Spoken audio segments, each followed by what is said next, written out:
All right, guys, we got a big one here for you. We are talking about 6 players that are absolute fantasy gold that we love. And guess who's back on the show? Tim, a.k.a. the Bald Man. Tim, you're back. Where you been? I've been on vacation. Everything was good, and then I came back and I got the post-vacation problem. You know, Oh, the running of things through the body. man, too much Woo! information already. He's back and he's already being very explicit about his bodily foot. Everybody's been somewhere else, another country, especially in the Caribbean. They know what I'm talking about, man. Yeah, their food sometimes you got to watch out, man. Sounds like food poisoning, dude. What happened? I would say it was a 1 or 2 day deal. So I don't know about food poisoning. It's just, we went with a group and I'm the only one who got it. So what can I say? Crap happens. Well, literally. Literally. So a lot of people are asking you, where's Tim? Where's the ball guy? He's always been in the background. Tim, can you explain where you've been other than vacation, really? I'm always in the background. Like you say, man, we talk pretty much daily, if not every couple of days. We're always talking. I'm always watching your crap, trying to check your back. Make sure you're not overstepping a little bit and squashing on people you shouldn't be. I gave you crap about the whole Kelsey brothers thing, that you're bragging on them a little too much. But yeah, I'm always here. I'm always trying to give you advice, giving you that brotherly love. Sometimes it's tough love, and other times it's I got your back. Yeah, man. Excited to have you back. We're trying to get you on a couple times a week leading up and into the season. It's going to be a lot of fun. We're going to see more Tim. He's set up. He's got the nice mic, the nice camera. He's good to go. So today, Tim, we're talking about 6 players. These are a little more obvious, not so obvious players, because the guy that you have, we're going to have a fight. Now, I was watching UFC 300 over the past weekend here, and you thought those fights were intense. We're going to get ready to battle and scrap it out here. If you are new to the channel, I read that 70% of people, according to the analytics, have not subscribed. They come across the channel, the algorithm, running back must have, player must have, and they don't say click subscribe. So make sure you guys do hit that subscribe button right now and turn on that bell. We got breaking news here. We're breaking news for you, NFL news. We're going to be talking fantasy and that outside of the box, non-conscientious thinking. Mind you, Tim's got a little bit of that sheep mentality. I was going to say, you might do the outside the box non-conscientious. I understand where they're coming from, and we're going to get right into it with my number one pick. That's because correct. I know you love to hate on this guy. Well, let's just get right to it. But before we do, Tim, before that, make sure you guys do secure a ticket to the Summit, the Fantasy Sports Summit. Guys, tickets below, and you can combo with the 16-round draft solution. Get it below, guys. Be light years out of the competition. Tim, we've got, and you're going to be there. You get to actually hang out with Kyron Williams, Pat Fryermuth, top rookie running back Trey Benson, Frank Gore Jr., Rashid Shaheed, and on and on. And you and I are going to be there, Tim. Aren't you excited? Like, this is an opportunity here. Dude, it's going to be awesome. I love the fact that you did this. It's going to be the start of something big. Let's put it that way. Absolutely. Speaking of big here, a lot of people are going big on. Let me get some music here. I think he deserves some music, but I don't have the toilet flush here. But we're gonna give you a magical twinkle. You love that, eh, Tim? The magical twinkle. All right, we got to bring Connor back, by the way. So Christian McCaffrey. I mean, other than the obvious, you love him. I don't love him. I'm gonna explain why I don't love him. But what's this infatuation with Christian McCaffrey? What's your disenchantment with him, especially with that music? I guess I'll say disenchantment. Like, this guy is gold, dude. What? I do not understand your hate for him. Other than the 2 years where he's been injured, he is a top 3 finisher overall. Or sorry, I shouldn't say overall. That's not accurate. He is a top 3 finisher other than quarterbacks every friggin' year, and he peaked at 471 points. That's his peak. Most years he's mid threes. Like, dude, why do you bag on him so much? Dude, don't we have this conversation every single year that you always just go back to the injuries? You go back to the pinnacle year. You can't keep using that shit. This guy is gold. No. You got to understand, though, in 2020, let's go back. Hold on. Go back. Go back. Let me take you back to 2020 and 2021, where you only played a combined 10 games. Okay. And then the year out, I'm like, okay, then he's not going to do well. He did well. He finished second amongst running backs, second to Eckler in 2022. Told you to avoid Eckler and McCaffrey. McCaffrey does it again, finishes first this time. But let me, give you some history lesson here. The last time a running back finished 2 years in a row, back-to-back, was Priest Holmes, 2002, 2003. CMC almost did it, but Eckler kind of, But dude, it's not necessarily about finishing first overall every friggin' year. I mean, top 3 every year. Yeah, top 3 for a first overall pick is still I don't, damn good. dude, he's not going to do it again. And again, you got the Super Bowl hangover, you got the That's a injury patch, you got the weak pinnacle year. argument. Weak argument. No, You've got to give me facts. You got to tell me why. I mean, he's been doing it no, day in, day he out, different will teams, different fail. quarterbacks. It doesn't matter. It's my gut feeling. There you go. I was I with it. hate you. I see. This is the brotherly part where if we were No, together, we'd be scrapping in the backyard right now. but you would lose. Okay, but I listen. would, but I don't care. So listen though. But honestly, haven't you learned a lesson with Cooper Cup coming off that pinnacle year? No. Once again, you're going back to a silly argument, dude. This is No, Christian McCaffrey. Nobody has ever been better for fantasy than him. no, but Year in and year out. But this is the year he goes down. He's way too expensive. He's 20. Oh, another thing. He's like 29 years old. How old is he? 28 or 29? He's getting to that point, man. I will give you that. But when you watch this guy play, the 28. moves, the room he gets, like he's phenomenal. I can't believe your hate for this guy. I just think that he's going to be trending downwards. And that's the biggest argument. And then all the haters are going to come in and people are going to stick up for Tim. Yeah, good. You're calling Joe out. We're so happy. People that use their head and use logic, those kind of people, you mean? Well, if you use logic, you know that what goes up must come down. He's coming down this year. That's it. We're going to have to see how it falls. And what people say this all the time. You're going to keep riding a player and he does well for 2 or 3 years and then you're finally right. So be it. I mean, I was right with Eckler. That happened. Pollard, I was right. Pollard, I mean, I saw that. That was easy. I knew he wasn't a true RB1. But there's so many guys on declining years I was right about. I was wrong about a couple, like, was it Damian Pierce? I thought he'd do well, a couple other guys.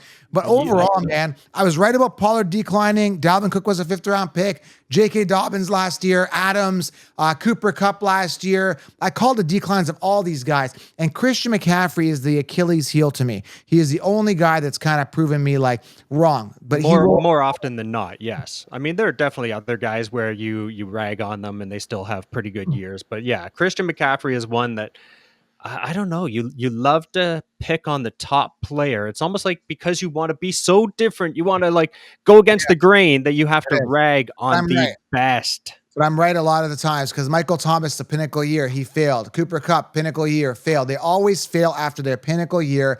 And Christian McCaffrey's the only one that got away as of late. He's gonna fail. Wait a minute. You might be kind of right along that point because his pinnacle was in 2019. And then 2020 is when he only played 3 games. However, he has bounced back. 2022 and 2023 were amazing years. So you can't really call these his pinnacle years anymore, but he is still a top 3 finisher every year other than the quarterback position. Tim thinks he's gold. I think I would golden shower Christian McCaffrey all the time. We're getting off tangent here. You're gold, baby.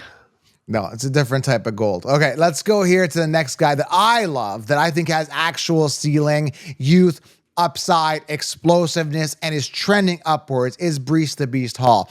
This guy, it's obvious, right? But this is Is it though? What team does he play for, Joe? The Jets, but Aaron Rodgers is coming back. And I will tell you, what's not obvious, I called you Jim. Oh my God, I'm calling Jim. Hey, Jim. It's been a long time. It's all right. We're both Ims. You guys both rhyme because everyone's so used to Jim and now it's Tim. And it's like, anyways. So here's the thing. He's trending upwards this year. What's not obvious is the fact that everybody's going to take CMC ahead of Breece Hall. And I'm here to tell you not to do that. I'm telling you, I straight up avoid Christian McCaffrey, straight up, and just go right for Breece Hall. But people won't do that. They're going to follow the consensus and just draft Christian McCaffrey based on last year because he's the safer play. But I don't think he's safer. I think he's going to default to injury. He's going to get hurt. He's going to go down. The Super Bowl hangover is going to kick in, and the age is going to kick in. This is the year where it's actually going to kick in. I'm not sold. I disagree. And to me, the thing with Breece Hall is, I do like him. However, the Jets, and you say Aaron Rodgers is coming back, maybe, possibly, which will be good for the team overall. I still don't see a huge increase in the numbers for Breece Hall. Like I say, he's going to be good, but would I take him over CMC? Not a friggin' chance. There's like 5 guys easily I would take over Breece Hall. Well, if you look at the stats last year, remember, Breece Hall was eased in last year. When I say eased in, like, I wouldn't say they didn't believe in him, but they brought in Dalvin Cook for a reason because they thought that, they might need to lean back on Dalvin Cook. So look at the stats here. 223 attempts. He played the whole season. He's 2 years now removed from his knee injury. 994 yards, 5 touchdowns. He finished second in PPR, 290 points being eased in. Now they're going to unleash him. They're going to take off the restraints, and they're going to run wild, and they're going to make a run this year, man. They're going to make a run to try to win the Super Bowl. Aaron Rodgers is old. He's got to do something this year. Garrett Wilson's ready to go. This offense is prime, dude. They just got to make sure Aaron Rodgers is protected. That's it. I gotta call you on something. You just said second overall, second in points. Second in points amongst running backs. So you look at all overall ADP. I look at just the running backs. So maybe I stand corrected. 290.5. The only one that beat him was Christian McCaffrey by a landslide, 391. Then it was ATM with 282. I'm looking at the PPR just per running back, not overall. Okay. I mean, as long as you clarify. I mean, I'm actually still surprised at that because I didn't think he was so high, but that's me. Anyways, I'm taking Breece ahead. So and yeah, I just don't like that team, so I can't see him taking that. We'll see. All right, mind you, with the low touchdowns too, there is a lot of room for improvement. That's for sure. All right, your next guy. We now have breaking news. Maybe not so breaking. I am such a sheep. It's not breaking news. I just wanted to play the song. Okay, so Brian Robinson, Bijan, and again, that's another debate. It's Bijan. Like, can we get so bi as in bisexual? It wouldn't be sexual, right? And then you got Jan as in Ran, Jan. So it's Bijan, and everyone calls him Bijan. It doesn't even make sense. It's like calling you Tijan. Okay, we've had this argument about your name too, though. Your name is Joseph, PH. That's a Joseph. That's fine. You can call me whatever you want, and I'm not going to debate it. I'm going to call you a-hole in a second. So this one I'm not going to disagree with you on. Bijan is another guy I would take ahead of Christian McCaffrey. He's come out and said he wants to rush for 2,000 yards. New offensive coordinator. Tim, I know you've done the research here. Well, you love him. I mean, last year you were super high on Bijan. I didn't see it. Yes, he was on the highest running team ever. Well, the year before. Let me get that correct. However, they were. Yeah, sorry. That's a term. Okay, don't hold me to it. Jesus. Anyways, they were on a heavy running team, so opportunity was there. But I thought he would be eased in as well, which kind of held me back a little bit. And then they were just a lousy team last year. Like, let's face it, right? This year is definitely looking up for them. Remember his time. Oh, so who do they got now? Who's the quarterback? It's going Kirky Cousins. My cousin, Kirk Cousins. Right. So you've got a really good throwing quarterback, which should open up even more room for Bijan. So let's add some touchdowns. Let's clear a little more room for him. I think it's a great year for Bijan. So this year, if you were as high on him, I would be like, yeah, man, I'm right there with you. But last year, no. This year, yes. Yeah, and you guys are sitting in the comments going, oh, Joe, these are so obvious. They're first-round picks, blah, blah, That's blah. not what this show is about. This show is about golden showers. These are guys that I would shower gold over all day long. I think there's a different term for that. Well, I'm just thinking sprinkling gold on them, right? I'm sprinkling gold. It's a golden shower. You guys are thinking of the different golden shower. We're thinking of sprinkling gold on them. Get your minds right, yes, sick exactly. bugger. Some people will have their mind in the gutter. We are the innocent view of this. We're looking that's not the way I think at all. The innocent meaning. So yeah, I mean, it's obvious here. He's obviously gold. Now, again, the reason why I'm emphasizing Breece Hall and Bijan so much is because I just love them. At 1 and 2, they are slated to be the RB1s. Mm-hmm. Don't see a committee. I don't think Algier is going to be much of a factor. They got rid of Patterson. Arthur Smith isn't there. They are going to run him wild. Last year was just feeling him out. And the crazy thing last year is every time he touched the ball, he absolutely crushed it. He looked amazing on those runs. So give him the ball, give him the volume. He is absolute gold this year. And some people say, oh, that's obvious. But listen to this. Some people would rather draft a Jefferson or rather draft a wide receiver like CeeDee Lamb, who I think is going to decline. That's why you got to subscribe, turn on the bell. There's going to be more shows explaining this.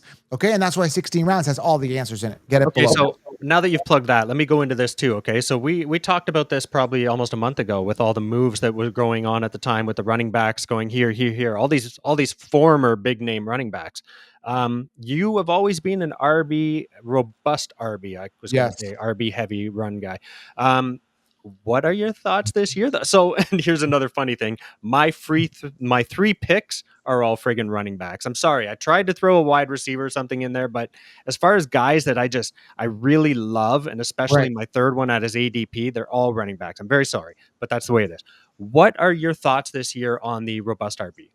That's a good question. So I won't know 100% till after the NFL draft because there is some really solid running backs coming out of this NFL draft, including Blake Corum, who could be a Charger, Trey Benson, who could be a Cowboy, and some of these guys could fall right into an RB1 position. Now, depending on where they land, can I get a Trey Benson who's on the Cowboys in the third round? I'm just giving this as a hypothetical, right? He may end up being a Panther for all I know, because the Panthers have back to close picks in the second round, and they might be targeting him because they need a running back. I don't think they're sold with Chuba Hubbard. So, long story short, I don't know yet. I have to see. But I will. I will go running back round one. If I can get a Breece or Bijan, I'm all over. Maybe even a Kyron Williams. I got to see. So at the second round, I got to see who's available. If I could sneak in and get a Trey Benson, Blake Corum, or a value, there's so many value guys later. Like a guy like Zamir White, he's in a position to be an RB1 on his team. I can get him later. If I can get a true RB1 that I feel is a true RB1, or even like a Tajay Spears, who they're saying is going to split. If I can get them later, I may get a wide receiver in round 2. I got to feel it out. I like that. I like that answer. That's kind of what I was getting at. So yeah, you do have to wait and see. But at this point right now, you're thinking it could be RB wide receiver. So that's a good answer. Could be. So it's going to be interesting to see how it plays out.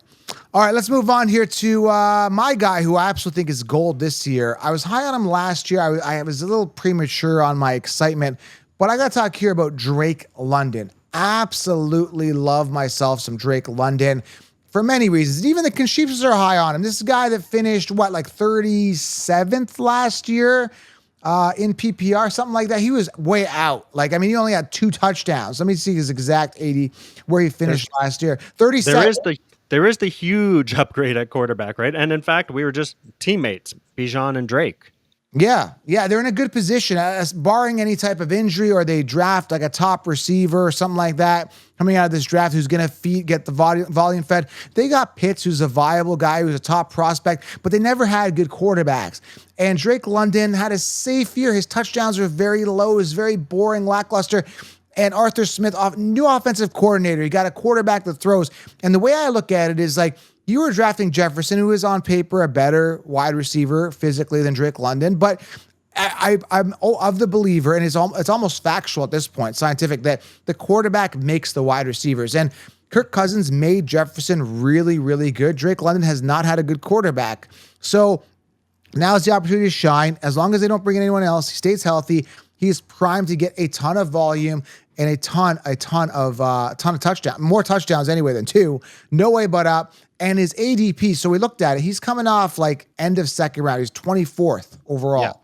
Yeah. So at this point, you would be more to go like Breece Hall, Drake London, maybe, like that's a good option for you, depending on how the draft plays out. I'm not really a fan of getting people on the same team, but I think both these guys are going to eat, but you got to cover your bye week. If I could get a Breece and Drake, a little more ideal, or get a Bijan and a Garrett. I kind of like mixing it up a little bit, but either especially for your first 2 rounds, right? I would assume that too.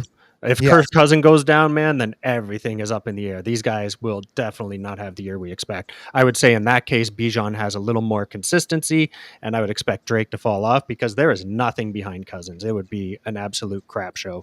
And he is coming off injury. Kirk Cousins is. I think it was the Achilles. So we got to watch that. But I think he's good to go. And it's just so much BS with these guys. So Kirk Cousins, when he was on his last team, I think I saw an interview saying, I'm going to retire a Viking. This is what I love. And then there was another interview that came out. I'm going to retire a Falcon. This is my team. Blah, blah, blah. They always kind of like say what they're supposed to say. It's kind of crazy and fake, but it is what I mean, I would hope in their hearts they really feel that, because that means you're dedicated to that team. You're willing to put in everything you've got. Other guys that say, yeah, you know what, I'm going to do the best I can while I'm here. That's not a good team attitude to have to me. Yeah. So Drake London, this is the year. He's going to crush it. He's got to crush it. I think it's a contract year too. I got to double check that he's got to do it. This is the year for Drake London. He's got to make it happen. Everything's in place. All right, Tim, let's see what else we have here. Like I said, man, third running back. This is a later pick, so now you can get off that whole, these are so obvious. This is still a great pick, I think. So Rashad White, man, let's see if he can follow up, build on a great rookie season, or was last year a fluke for Baker Mayfield? Are things going to be that much different this year? I don't know. However, I think his current ADP right now is about 50th overall. So for picking this guy up as a fourth rounder, you're getting an RB1 on a team all day long, baby. I don't know. I think you're off a little, maybe 50th, but he's 9th overall amongst running backs. So I think he's going to really, because if I'm well, then I was looking at the wrong damn thing. Maybe you're not looking at PPR. Let me see where he is on PPR. Tim's first day back. He's just trying to get in the groove. He's actually no, he's 36. You're looking at the wrong thing. So he's okay. Well, still, that's quite a ways, man. That's late third, early fourth. I'm still taking him all day long at that. This is a RB1 on a team. I don't know. I think he's boring. I don't think he's that great. He's not going to be that explosive, exciting player, but maybe he fits into that I'm not going robust RB. And then you go, running back, because I still don't think Rashad's a true RB1. He is an RB1, but he's just, I don't know, man. What do you average? Like 3.6 yards per carry last year. He's just a lackluster little engine that could, boring guy. He got the volume, the 272 attempts. Like he was second in attempts, tied with Christian McCaffrey. So the attempts were there, but the 3.6 yards per carry, the 6 touchdowns, he's just a boring little engine that could kind of guy. He's not the type of guy that I target. I like the explosive upside, the Jahmyr Gibbs, the Breece Halls of the world. And if you're saying, well, Joe, those guys are early round picks. Dude, I was getting Breece Hall in the Bijan round 1 last year, Breece round 2, and like Gibbs end of round 2. Like these guys are value. So maybe we're going to find those guys this year with the rookies. We're going to have to see where they land. But Rashad just bores me, Tim. He bores me. Right. And I have to correct myself. I did say coming off a great rookie year. It was not his rookie year. Let me correct that. This is going to be his third year. But I still think everything is there for a late third, early fourth. Once again, guys, to me, you've always got to watch how your draft plays out. If it looks like he's going to go and he's going to go early third, then he might not be worth the value. But if he's going late third, you've got, 11th pick in the third round or something like that. Why not? It's there. Everything is there, especially if you've already gone running back, wide receiver. Pick yourself up another running back that's a 1 on a team. You yourself are always about number 1 on the team, Even though it's kind of a crappy team, there's a lot of question marks here. I still think the value is there. Yeah, I mean, I think it'll be valuable. We'll have to see what else they do with the draft. Yeah, always, for sure. Older, I mean, I don't know, man. Not old. He's a young guy, but again, that doesn't excite me based on his just lackluster play. He got the volume. He was safe. I was wrong on him last year. It is what it is, but not a guy that I get excited about. And he's expensive as a top. He's not going to finish top 10. He's sitting 9th amongst running backs. There's so many guys that are going to supersede this guy. I want to go on record here. I want to say this: Rashad White will not finish as a top 10 running back, right? He's a safe guy. So many guys that can finish ahead of him. Like the way that he's sitting down in the sheep is they got Josh Jacobs behind him. He's going under the Packers. He's the true workhorse guy. He's the more dynamic player, right? Who other guys? Like Derrick Henry, which I'm not excited in Baltimore. He's after him. There's so many other guys that I would rather have. It's actually funny you mentioned Josh Jacobs because he's kind of on my one to watch list. So I made a little thing here. I said Josh Jacobs on Green Bay. I love this move for Jacobs. Yeah. Sometimes a change of scenery is just all that a guy needs. And then another one who I don't know if he's getting any love or people are really talking about too is Saquon. So Saquon's now on a new team. What's going to happen here with him as well, right? Like this guy was phenomenal on a crap team for his first year and a half. Yeah. And then everything started showing up. But I mean, there are some good options here for these guys. Yeah, there is some value, but the thing with Saquon, the only issue is that I want you guys to note this and be aware of this, so you don't get pissed off. It's a double-edged sword here, but if you look at it, Jalen Hurts had like 15 rushing touchdowns, so I would imagine that that's going to go down. That was such a pinnacle year, going back to that it's going to go down. I think Saquon is there to help bring it down, but are they still going to resort to, the tush push and just pushing him in and just getting that goal line work? Yeah, it's going to happen a couple times. Enough to hinder and totally destroy Saquon's value? Probably not, but something to be aware of because you're going to get pissed off. You're going to say, oh, man, he vultured it. But again, you're going to be pissed off when you draft Jahmyr Gibbs round 1 and Montgomery's going to be there. And we're going to talk about that because Montgomery was a thorn last year, and you could say Jahmyr Gibbs was a thorn.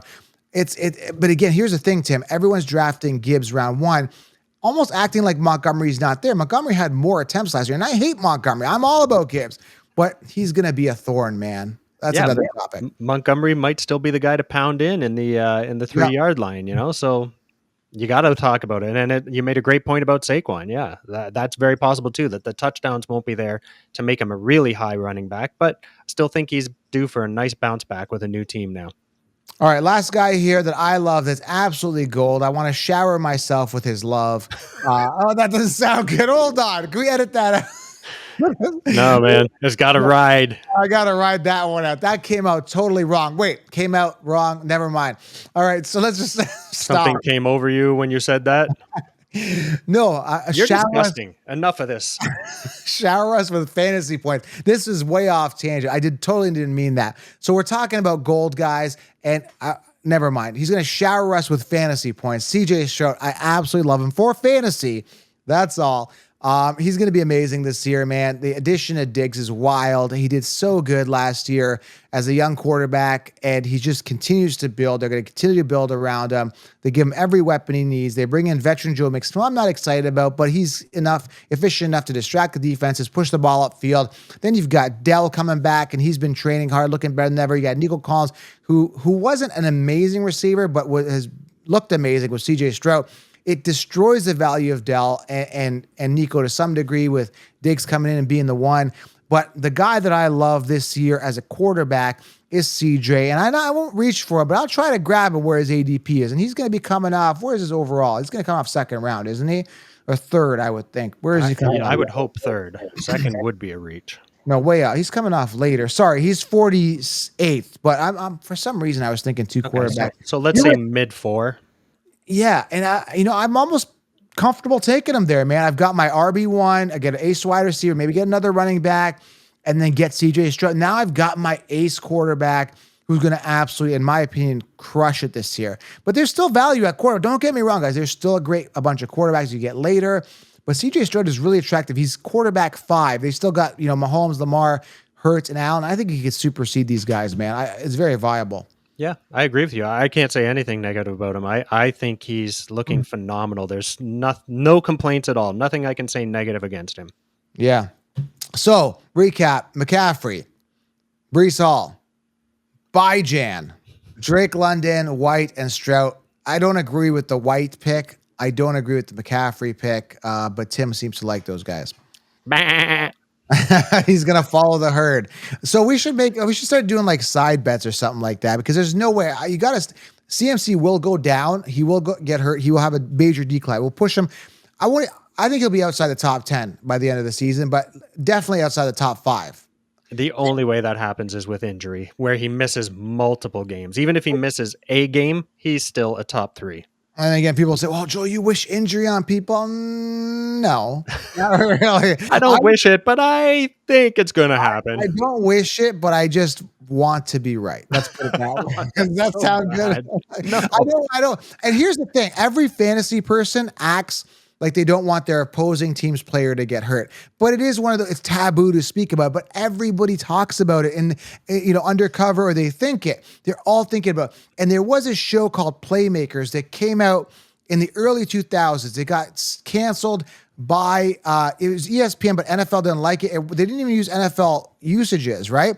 But it was called Playmakers, and it was showing the real insides. So like, a running back was in. He was like the veteran who got hurt. They brought in another running back, and these guys were battling behind the scenes. There's so much that goes behind the scenes, and even in fantasy leagues in reality, that nobody talks about. I'm straight up. I don't care if a player on my opposing fantasy opponent's team gets hurt.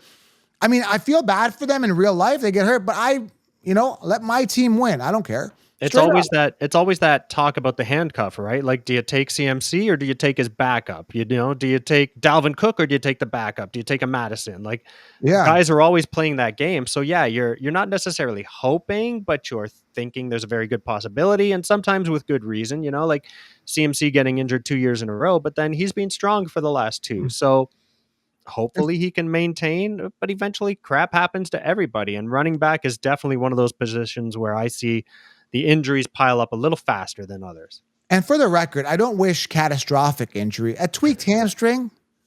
Yeah. Put him on the sideline for a few games. You're okay. An ankle.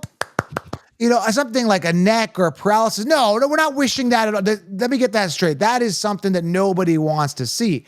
But I remember I got a lot of heat the time that I said, don't draft Cooper Kupp. And he went down. I think it was an ankle.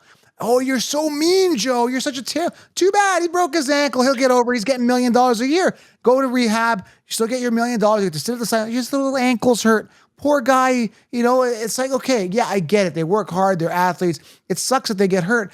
But he's not on my fantasy team, and I was playing against him, whatever. So be it, Yeah, for the most part, I mean, it is what it is. It's part of the game, and it's definitely part of the fantasy game where you don't mind if a certain player gets injured. Not like you say, you're not hoping that they get a catastrophic injury. No. And I always go back to the DeMar Hamlin thing too, man. Like watching that on live TV, that was scary. That was weird emotions. I mean, I'm just a fan sitting on my couch, eating potato chips and watching this guy and seeing that hit and seeing the aftermath. You're like, Jesus Christ, we might have just seen someone die. Like that. And you want him to get up. You want him to be better. You want him to do well. So, yeah, I mean, again, we had to address this fantasy stuff, this injury stuff, because so much taboo around it. But every fantasy player is thinking about it. Tim, if I'm playing you and I'm down 5 points, and I'm up 5 points, and you've got one player left, I'm not really wishing your player gets a touchdown. Let's put it that way, right? Let's be honest. No matter how it happens, right? Whether it's an unfortunate injury that just puts him out for the rest of that game. I got it, man. I mean, you're right. Everybody's thinking that, but nobody other than this channel talks about it. Let's just be honest with each other. And that's the difference between this and other channels. We're not holding back this year. It's going to be, I think we just completely open up and just think how the 99% of fantasy players think. And if you're not acting like that, well, they're lying to you about rankings. Why won't they lie to you about this? But anyway, that's not here or there. Let's move on here. 6 fantasy gold players, guys. Make sure you guys subscribe. Turn on the bell for honest analysis and advice. And Tim, I'm glad to have you back, man. It's going to be a lot of fun. Yeah, it's good to be here, brother. Love it. It's good to hear. And we're going to break news. I can't wait till news happens and we're in the season and we're building up and we go in like, hey, man, this guy did this. There was an arrest, blah, blah. Speaking of which, Rashee Rice, man, facing 8 charges. He was arrested. He was pulled in. He turned himself in. He was out on $40,000 bond for I don't think they even got him for fleeing the scene, right? I think some people are saying he fled the scene because he was on some sort of substance.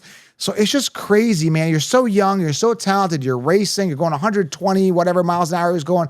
What are your thoughts on the whole Rashee Rice thing, man? It's just wild. Okay, listen, any man has been a young man before, and we're all full of piss and vinegar when we're younger, right?